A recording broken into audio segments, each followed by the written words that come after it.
புதுவை அமிர்தா குரல் மெய்யன்பர்களே,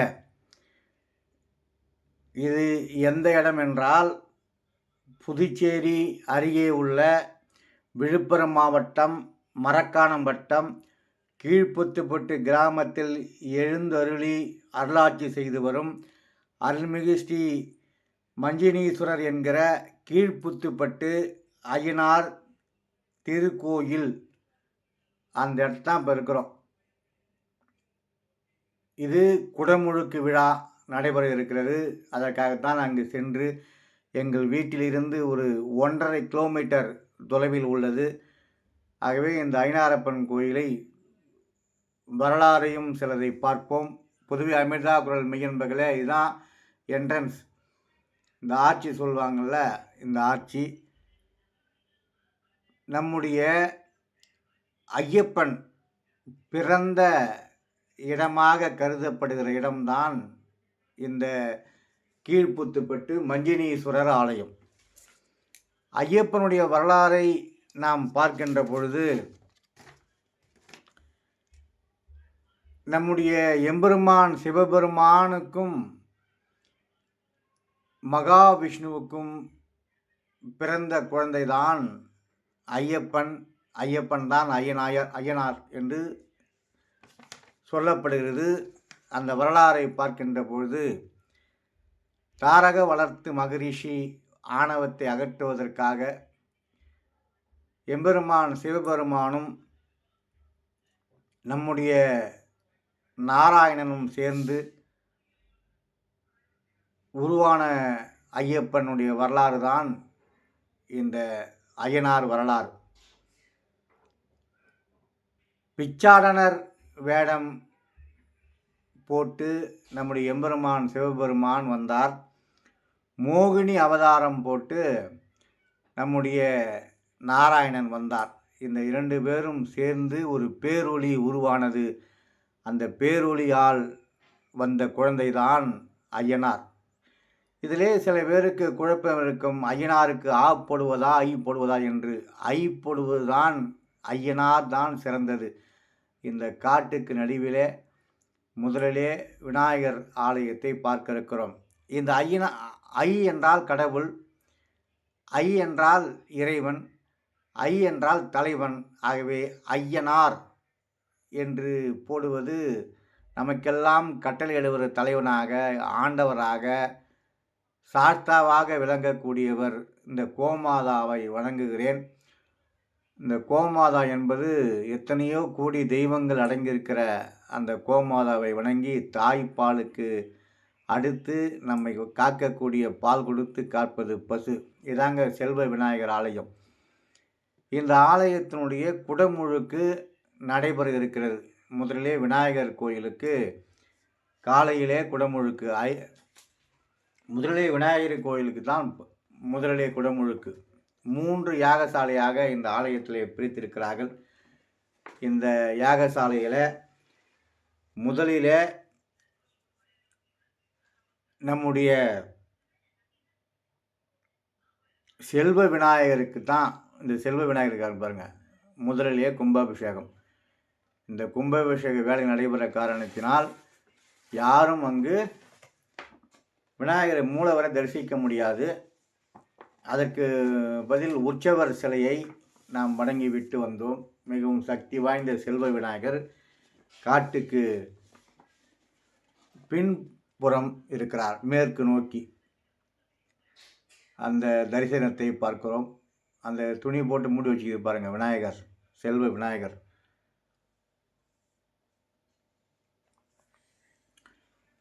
நம்முடைய விநாயகருக்கு முதலிலே குடமுழுக்கு நடைபெற்று இது பாருங்கள், இந்த தோட்டம், விவசாயிகள் நிறைந்த காடு நிறைந்த இடத்தில் இந்த கொண்டைப்பூ என்று சொல்வார்கள். அந்த பூ, இந்த புஷ்கலை பூரணி புஷ்கலை உடன் நம்முடைய சாஸ்தா ஐனாரப்பன் மஞ்சினீஸ்வரர் இருக்கிறார்.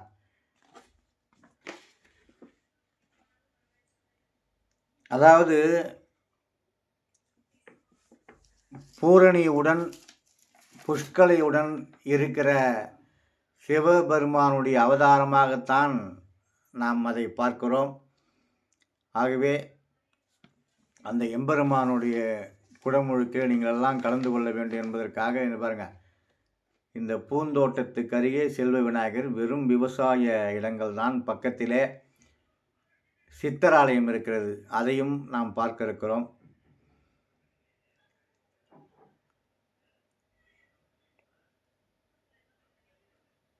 புஷ்கலை என்பது தேவலோகத்து மங்கை, பூரணி என்பது நம்முடைய பூலோக மங்கை. ஆகவே பூரண சந்திரன் போன்ற குளிர்ச்சி தரக்கூடிய அந்த பூரணியுடன் புஷ்பத்தை போல, இந்த புஷ்ப தோட்டங்களில் அந்த புஷ்பம் போல மனமும் மென்மையும் தரக்கூடிய புஷ்கலை, இந்த பூரணி புஷ்கலை உடன் அமர்ந்திருக்கிற ஐனாரப்பன் ஆலயத்தான் இப்போ பார்க்க இருக்கிறோம். இவர் சித்தர், லக்ஷ்மண சித்தர்னு பேர் அவருக்கு. செல்வ விநாயகருக்கு முதலே குடமுழுக்கு, அதன் பிறகு இந்த லக்ஷ்மண சித்தர் இங்கு புதுச்சேரியை சேர்ந்தவர். அங்கே போய் அந்த காட்டிலே தவம் இருந்து சித்து வேலைகளை செய்து அந்த புத்துப்பட்டு காட்டிலே மேற்கு பக்கம் செல்வ விநாயகருக்கு வடக்கு பக்கமாக வடமேற்கிலே அமர்ந்திருக்கிற அந்த லக்ஷ்மண சித்தர் ஜீவ சமாதி என்று சொல்கிறார்கள். அந்த லக்ஷ்மண சித்தருடைய இடத்தை பார்க்கிறோம்.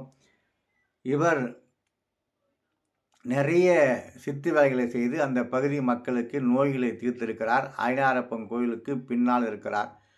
அங்கு அன்னதானம் செய்கின்ற காட்சியை பார்க்கிறோம். இந்த பனைமரத்தில் அவர் ஊடுருவி இருப்பதாக கருதி அந்த பனைமரத்தில் அதை வணங்குகிற காட்சியை பார்க்கிறோம். இங்கு பக்கத்தில் ஒரு குளம் இருக்கிறது. சிறிய குட்டை போல இருந்தாலும் அந்த சித்தருக்கு கிழக்கு நோக்கி இருக்கிறது. அந்த சித்தரை பற்றி சொல்ல வேண்டுமானால் அவர் பெயர் லக்ஷ்மண சித்தர். இவருக்கு செல்வ விநாயகர் கோயிலுக்கு அடுத்தது இவருக்கு குடமுழுக்கு அதே நாளில். இந்த சித்தராலயமும் விநாயகர் ஆலயம் அருகருகில் இருக்கிறது. அந்த சித்தராலயத்தை நாம் வணங்குகின்ற பொழுது மகா பிரதோஷம், சனி பிரதோஷம் அன்று நிறைய மக்கள் வருகிறார்கள். சிவராத்திரி அன்று மக்கள் வந்து சிறப்பாக பூஜை செய்கிறார்கள். இன்னும் ஐயனார் ஐயப்பன் பிறந்த நாள் மகா சிவராத்திரி அன்று. ஆகவே மகா சிவராத்திரி அன்று தான் அவருக்கு ஐயப்பனுக்கு ஐயனாருக்கு பூஜை செய்வது மகா விசேஷம். அந்த மகா சிவராத்திரி அன்று நம்முடைய ஐயனாருக்கும் அதே போல் சித்தருக்கும் அபிஷேகம் செய்து 4 கால பூஜை செய்து வழிபடுகிற பழக்கம் உண்டு. இதெல்லாம் நாம் வந்து கண்கொள்ளா காட்சியாக இந்த சித்தராலயத்தில் இருக்கிறோம். இது கீழ்ப்புத்துப்பட்டு மஞ்சினீஸ்வரர் ஆலயத்திற்கு மேற்கு புறத்தில் இருக்கிறது. இந்த சித்தருக்கும் அன்று குடமுழுக்கு செய்கின்ற போது இதையும் சேர்த்து குடமுழுக்கு செய்ய இருக்கிறார்கள். இந்த சித்தர் ஆலயத்துக்கு எனக்கு பிடித்தது என்னவென்றால், நிறைய தமிழ் ஓதிக்கொண்டே இருப்பார்கள். நமச்சிவாய வாழ்க, நாதன் தாழ் வாழ்க, இமைப்பொழுதும் என் நெஞ்சில் நீங்காதான் தாழ் வாழ்க, கோகழியாண்ட குருமனிதன் தாழ்வாழ்க என்று ஓதிக்கொண்டே இருப்பார்கள். இங்கே கரையான் புத்து தான் அந்த சித்தர் ஜீவ சமாதியை காக்கிறது என்று நம்பப்படுகிறது. அப்பேற்பட்ட இடத்தில் இருக்கிறோம். இதான் அந்த செல்வ விநாயகர் ஆலயத்தினுடைய அந்த தோற்றம். அந்த வண்ணங்கள் பூசப்பட்டு செல்வ விநாயகருடைய புது பொலிவுடன் காட்சி தருகிறார் செல்வ விநாயகர். இது புத்துப்பட்டு மஞ்சினீஸ்வரர் ஐயனார் ஆலயத்திற்கு மேற்கு புறத்திலே செல்வ விநாயகரை வணங்கிவிட்டு தான் நாம் அடுத்தது வருவோம்.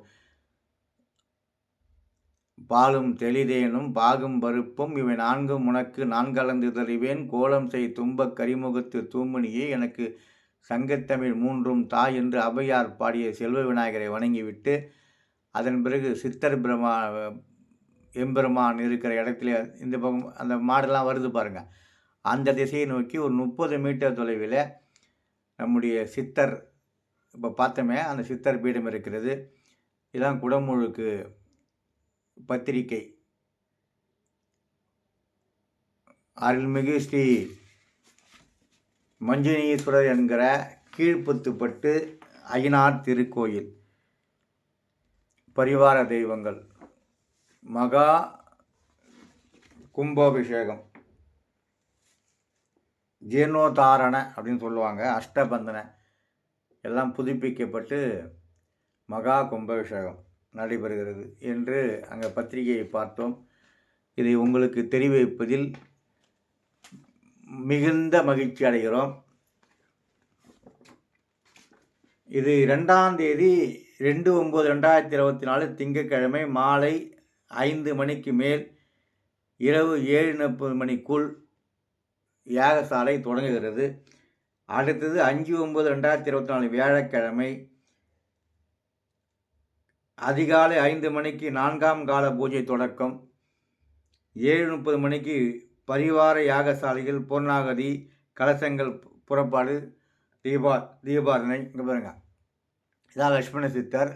லட்சுமண சித்தர்லேருந்து 30 மீட்டர் தொலைவில், இங்கேருந்து 30 மீட்டர் தொலைவில், அங்கேருந்து அந்த விநாயகர் கோயிலிருந்து பரிவார தெய்வங்கள். இப்படி நடமாடும் சித்தருக்கு 7:50க்கு,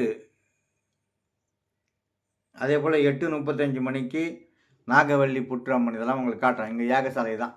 சித்தருக்காகவும் விநாயகருக்காகவும் ஒரு யாகசாலை தனியாக அமைத்து அந்த 2 தெய்வங்களுக்கும் காலையில் 7:50லேருந்து 8:10 மணி வரைக்கும் இந்த கும்பாபிஷேகம் நடைபெறும். அடுத்தது இந்த காட்டுக்குள்ளே போகிறோம்.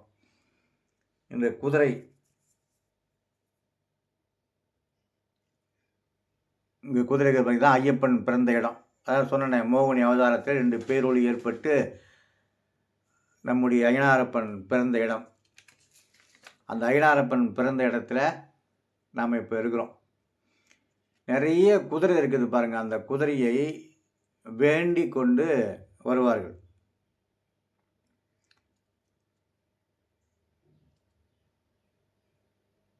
இதுதான் ஐயப்பன் பிறந்த இடம் என்று கருதப்படுகிற பிறந்த இடம். இதுதான். இது ஒரு வனக்காடாக இருந்தது. அந்த காட்டிலே தான் நம்முடைய நாராயணனுக்கும் எம்பெருமானுக்கும் 2 பேரொளி ஏற்பட்டு அந்த பேரொளியால் பிறந்த குழந்தை தான் ஐயப்பன். குழந்தை வடிவமாக பால சாஸ்தாவாக கேரளாவிலே அவர் சில புலிப்பால் எடுத்து தேவர்களுக்கும் நான் யார் என்பதை நிரூபித்து விளையாட்டை விளையாடி அங்கே பாலசாஸ்தாவாக இருப்பது சபரிமலையில். எனக்கு இந்த பத்திரிகையை கொடுக்கிறார், குடமுழுக்கு பத்திரிகையை. அதை வாங்கி எல்லோருக்கும் கொடுக்க வேண்டும் என்று எனக்கு தோன்றிய காரணத்தினால் அங்கே வந்தோம். இங்கே தான் புத்து அம்மன். இந்த புத்து அம்மன் இருக்கிற இடத்துல தான் ஐயப்பன் பிறந்தார். ஐயப்பனுடைய வரலாறு என்பது மிக தொன்மை வாய்ந்த வரலாறு. இலங்கை மட்டுமல்ல, உலகத்தில் பல்வேறு நாடுகளில் இந்த ஐயப்பனை, ஐயனாரை வணங்குகிறார்கள். ஒவ்வொரு கிராமங்களிலும் நம்முடைய ஐயனார் இருப்பார். இந்த பரிவார தெய்வங்கள், பரிவார பெண் தெய்வங்கள் அவருக்கு உண்டு. அவர் கட்டளையிடுகின்ற இடத்தில் இருப்பதால் அத்தனை பேருக்கும் கட்டளையிட்டு யாருக்கு என்னென்ன துன்பம் இருக்கிறதோ அதையெல்லாம் தீர்க்கக்கூடிய ஆற்றல் நம்முடைய ஐயனாருக்கு உண்டு. ஆகவே அந்த ஐயனாரப்பன் பிறந்த இடமான, ஐயப்பன் பிறந்த இடமாக கருதப்படுகிற புதுச்சேரி அருகே உள்ள கீழ்ப்புத்துப்பட்டு அந்த மஞ்சுனீஸ்வரர் ஆலயத்தில் நாம் இருக்கிறோம். ஈஸ்வரனுடைய அருளை பெற்றவர். ஆகவே மஞ்சுனீஸ்வரர், இதுதான் நம்ம புத்துப்பட்டில் இருக்கிற மஞ்சுனீஸ்வரர்.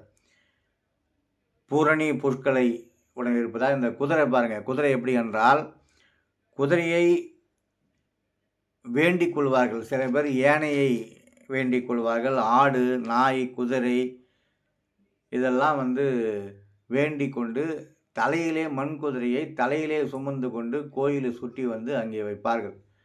அந்த நிகழ்வு தான் நிறைய குதிரைகள் இருக்கிறது. இந்த குதிரை என்பது நம்முடைய மஞ்சுனீஸ்வரருக்கு, ஐயனாரப்பனுக்கு வாகனமாக இருப்பது குதிரையும் யானையும். இந்த மஞ்சுனீஸ்வரர் கீழ்ப்புத்துப்பட்டிலே வாகனமாக இருப்பது யானை தான் இருக்கிறது. இந்த குதிரை 4 குதிரை இருக்கிறது. அந்த 4 குதிரையிலே ஒரு குதிரைக்கு நாம் வேண்டுதல் செய்து வைப்பார்கள். அந்த இடத்தில் அம்மன் புற்றம்மன் இருக்கிறார். அந்த குதிரைக்கு காலிலே நாம் நினைத்ததை பேப்பரிலே வைத்து கட்டிவிட்டால் நடக்கும் என்று ஐதீகம். இது ஐனாரப்பன் ஆலயத்தில் இருக்கிறது. நாமெல்லாம் சிந்தித்து பார்க்க வேண்டும். குதிரை எதற்காக என்றால், அந்த மாவீரனாக ஐயப்பன் திகழ்ந்தார். எந்த கஷ்டம் இருந்தாலும் நமக்கு ஓடி ஓடி வந்து தீர்க்கக்கூடியவர். அதேபோல் யானை பலம் வாய்ந்தது, நமக்கு பக்கபலமாக இருப்பார். நாய் நன்றி உள்ளது, ஆடு, அதேபோல் சில பேர் பாம்பு வடிவில் இருக்கிற அந்த மண்ணால் செய்தையும் வைப்பார்கள். நமக்கு விவசாயிகள் நிறைந்த இடம். ஆகவே வீரன் நமக்கு காக்க வேண்டும். அதேபோல் நமக்கு தீங்கு எந்த விலங்கிலும் வரக்கூடாது, பாம்புகளால் வரக்கூடாது என்பதை வேண்டியும் அங்கு வைக்கின்ற காட்சியை பார்க்கிறோம். இந்த 4 குதிரையும் ஐனாருக்கு சக்தி வாய்ந்த குதிரையாக இருக்கிறது. அதேபோல் பரிவார தெய்வங்கள் அவருக்கு உண்டு. பரிவார தெய்வங்கள் அவருக்கு உண்டு என்பதால் அத்தனை பரிவார தெய்வங்களுக்கும் நாம் படையல் செய்கிறோம். முதலிலே ஐனாரப்பன் கோயிலே பரிவார தெய்வங்கள் தான் இருக்கும். அது பரிவார தெய்வங்கள் எதுவென்றால் கருப்பசாமி, கருப்பண்ணசாமி, இடும்பன், ஆண்டி, இருளப்பன், சன்னாசி, சோனை, மூக்கன், பாவாடராயன், வீரன். இதுதான் ஆண் படை வீரர்கள். அடுத்தது பெண் அவருக்கு படை வீராங்கனையாக திகழ்ந்திருக்கிறார். கருப்பாயி, ராக்காயி, ராக்காச்சி, இருளாயி, செகப்பி, சடைச்சி, பேச்சி, பிடாரி, மூக்காய். இதெல்லாம் நம்ம தென் தமிழகத்திலே இந்த பேரெலாம் நிறைய வைப்பதை பார்க்குறோம். இந்த பரிவார தெய்வங்கள் நம்முடைய ஆலயத்துக்கு, மஞ்சனீஸ்வரர் ஆலயத்துக்கு அந்த நம்ம ஆட்சி பார்த்தோம்ல, ஆட்சி பக்கத்தில் இருக்குது அந்த தெய்வங்கள். இவருடைய சிவனுடைய அவதாரம் என்பதால் இவர் சுத்த சைவம். ஆகவே இதான் நாகவல்லி அம்மன்.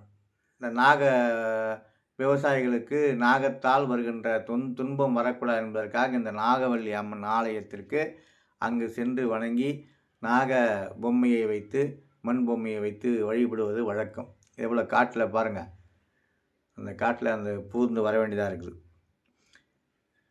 இந்த பரிவார தெய்வங்களுக்கு தான் அசைவம் படைக்கப்படும். ஆனால் ஐனாரப்பனுக்கு அசைவம் படைப்பது என்பது எல்லாம் அது ஒரு வதந்தி தான். ஐனார் தெய்வத்துக்கு முன்னால் சர்க்கரை பொங்கல் தான் வைத்து நெய் வைத்தியமாக வைப்பார்கள். அவர் சுத்த சைவ என்று சில பேர் தெரியாமல் ஐனாரப்பன் கோயில் என்றால் ஆடு கோழி எல்லாம் படையில் வைப்பார்கள் நினைக்கிறார்கள். ஆனால் ஐனாரப்பன் சிவனுடைய அம்சமாக இருப்பதால் அவர் சுத்த சர்க்கரை பொங்கல் தான் சைவமாக சர்க்கரை பொங்கலை வைத்து படைப்பார்கள். அந்த பரிவார தெய்வங்களுக்கு தான் அசைவங்களை நம்ம சொன்ன கருப்பசாமி, கருப்பண்ணசாமியெல்லாம் அப்பேற்பட்ட தெய்வங்கள், மலையாளத்தான் போன்ற தெய்வங்கள்லாம் இருக்கும். அந்த தெய்வங்களுக்கு தான் அசைவம் படைப்பார்கள். இப்படி காட்டு பகுதியில் இருந்து கொண்டு அங்கே பாருங்கள், பத்திரிக்கை கேட்குறாங்க, அதை நான் கொடுத்து உதவுனேன். நீங்கள் உங்கள் ஊரில் போய் சொல்லுங்கள், குடமுழுக்கு வாங்கன்னு. இப்போ இது வண்ணம் அடிக்கப்பட்டு இப்போது தான் நம்ம ஐனாரப்பன் மஞ்சனீஸ்வரர் ஆலயத்துக்கு வரோம். ஈஸ்வரனுடைய மறு அவதாரமாக திகழக்கூடிய, இன்னும் சொல்லப்போனால் நம்முடைய மகாவிஷ்ணுவுக்கும் சிவபெருமானுக்கும் சேர்ந்து உருவான குழந்தை மஞ்சனீஸ்வரர் ஆலயத்துக்கு இருக்கிறோம். ஒரு ஈஸ்வரன். இது பெரிய யாகசாலையை இங்கு வைத்திருக்கிறார்கள். அதேபோல் குடும்பத்தோடு பூரணி புஷ்கலை என்று சொல்வார்களே, அந்த தெய்வத்தோடு காட்சி கொடுக்கிற அந்த இடம்தான் இந்த புத்துப்பட்டு ஐனாரப்பன் ஆலயம். பல்வேறு மக்களுக்கு, நிறைய மக்களுக்கு குலதெய்வம் எது என்றால் அது ஐயனார் தான் இருப்பார். அந்த ஐனாரப்பனுக்கு ஒவ்வொரு ஊரிலும் ஒவ்வொரு தெய்வம் இருக்கும். வீரன் இருப்பார், கருப்புசாமி இருப்பார், கருப்பண்ணசாமி இருப்பார், இடும்பன் இருப்பார், ஆண்டி இருப்பார், இருளப்பன் இருப்பார், சன்னியாசி இருப்பார், சோனை இருப்பார், மூக்கன் இருப்பார், பாவாடைராயன் இருப்பார், வீரன் இருப்பார். ஒவ்வொரு கிராமத்திலும் ஊர் எல்லை இருக்கும். ஆனால் ஒரு கோபுரம் அமைத்து ஒரு பெரிய கோயிலாக அந்த மஞ்சினி பாருங்க தான் கோபுரம் அமைத்து ராஜகோபுரம் அமைத்து அந்த ராஜகோபுரத்துக்குள்ளே நம்முடைய மஞ்சினீஸ்வரர் இருப்பார். சிவனுடைய அம்சமாக கருதப்படக்கூடிய அந்த மஞ்சினீஸ்வரர் ஆலயம்தான் கீழ்புத்துப்பட்டில் இருக்கிற அருள்மிகு ஸ்ரீ மஞ்சினீஸ்வரர் சன்னதி. இந்த குடமுழுக்கு வேலை நடந்து கொண்டிருக்கிறது.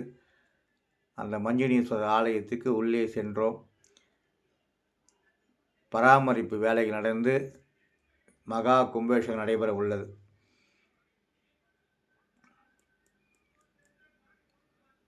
ராஜகோபுரத்தின் உள்ளே செல்கின்ற போது அதேபோல் இந்த பூரணி புஷ்கலை உடன் ஒரு காலை மடித்து ஒரு காலை தொங்க வைத்து கையிலே சாட்டை வைத்து கொண்டு தலையிலே கிரீடம் வைத்து கொண்டு இருப்பவர் தான் இவருங்க யானை வாகனம். இதெல்லாம் உங்களுக்கு அப்புறமா காட்டுறேன். தலையிலே கிரீடம் வைத்து கொண்டு ஒரு அரசர் கோலம், கட்டையில் இருக்கிற இறைவன் கோலம், அந்த கோலத்தில் உள்ளே இருப்பார். இவர்தான் நம்முடைய மஞ்சினீஸ்வரர். இந்த வேலை நடந்து கொண்டிருக்கிறது. இந்த ஆலயத்திலே சிவன் ஆலயம் இருக்கிறது. பாருங்க, காட்சி கொடுக்குறாரு தாங்க, காட்சி கொடுக்குறாரு பாருங்க. இது கருங்கல்லால் உள்ளே செதுக்கி ஒரு மாபெரும் சிலை உள்ளே இருக்கும். அதையெல்லாம் குடமுழுக்கு நடந்த பிறகு நாம் பார்க்கலாம். இங்கு ஒரு சிவன் ஆலயம் இருக்கிறது, சிறிய சிவன் ஆலயம். அந்த ஆலயத்திலும் வேலை நடந்து கொண்டிருக்கிறது. வண்ணங்கள் அடித்து மிக அற்புதமான சக்தி வாய்ந்த ஆலயமாக இது திகழ்கிறது. அதன் பக்கத்திலே முருகன் ஆலயம், வள்ளி தெய்வானையோடு காட்சி தருகிற நம்முடைய முருகன் ஆலயம். இப்படி சிறப்பு வாய்ந்த ஆலயமாக அருள்மிகு ஸ்ரீ மஞ்சினீஸ்வரர் என்கிற கீழ்புத்துப்பட்டு ஐயனார் திருக்கோயில் இதான் நம்ம பார்க்குறோம். இதுதான் முருகன் ஆலயம். பல நூறு ஆண்டுகள் பழமையான ஒரு மாமரம் இருக்கிறது. வண்ணங்கள் தீட்டி தயார் நிலையில் இருக்கிறது. கல்வெட்டு இருக்கிறது. அதெல்லாம் நான் உங்களுக்கு பிறகு காட்டுகிறேன். இந்த சிறப்பு வாய்ந்த இந்த ஆலயத்தினுடைய குடமுழுக்கிலே நாம் எல்லாம் கலந்து கொண்டு பாருங்கள், 3 கோபுரம். இதுதான் பழமையான மாமரம். எத்தனை ஆண்டுகள் என்று யாருக்கும் தெரியவில்லை. பழமையான மாமரம். பைரவர் ஆலயம் இருக்கிறது. இந்த குடமுழுக்கிலே கலந்து கொண்டு இந்த புத்திலே சித்தர் பிரம்மான் இருப்பதை அந்த சித்தரை முதல்ல காட்டினல்ல, இந்த வண்ண ஓவியங்கள் சிவலிங்கம் சிவனுடைய அம்சமாக இருப்பதால் சிவலிங்கம் இருக்கிறது. ஆகவே இந்த ஐனாரப்பன் கோயிலுக்கு முன்னால் சைவ சக்கர பொங்கலை வைத்து நெய்வேத்தியமாக வைத்து படைத்துவிட்டு இறைவன் அருளை பெறுமாறு கேட்டுக்கொள்வோம்.